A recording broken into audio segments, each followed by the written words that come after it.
adapt together, or do we adapt separately?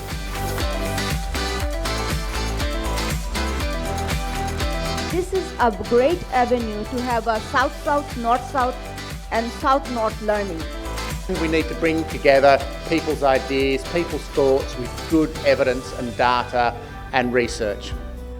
This evolution of policies have resulted in the shaping of agriculture and food sector.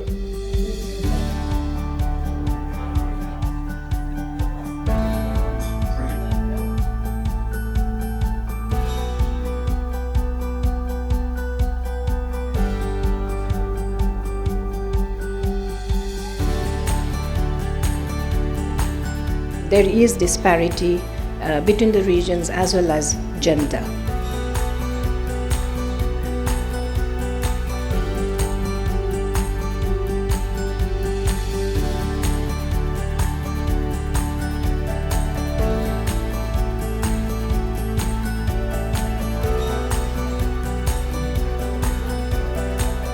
Where the country sits with respect to the different indicators which are included in the database. We have a lot of initiative of green financing, but it's very little going to the agriculture food sector.